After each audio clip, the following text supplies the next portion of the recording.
It's a new collaboration. G7 Adora and Eve Shaka. We are coming to express what we feel within our hearts. Thank you, Father. This is for you, Lord. mfise noguha uhaye umutima wanje ukunezereze mukiza nuwakire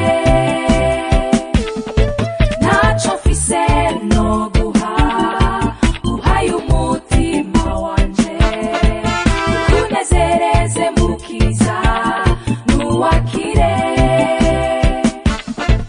tunahisemo kukwiha ivyanje vyose ubigande nkibera n'intego yawe wakira umutima wanje uba intebe yawe ungereremwo ambika imazi kizima kiguhimbara ntaco mfise Yesu ntaco mfise mwami wanje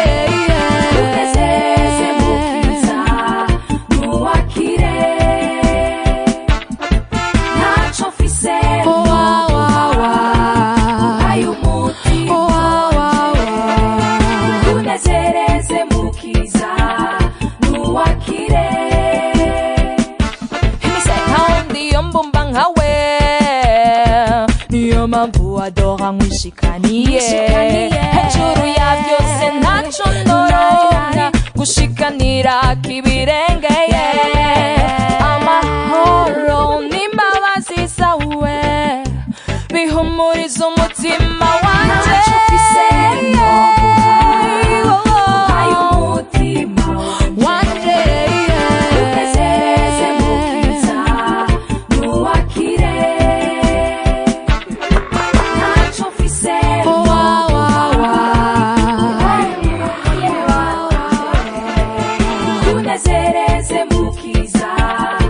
Attention please, hit was zzz.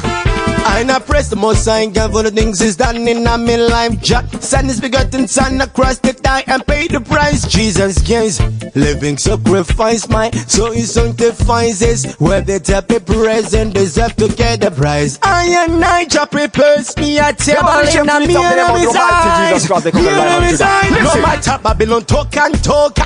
To criticize, iron, we still do the work. Try to walk the talk, our dreams to realize. And no surprise, we started to keep increasing number and size. That's right. Yeah, man. Which one?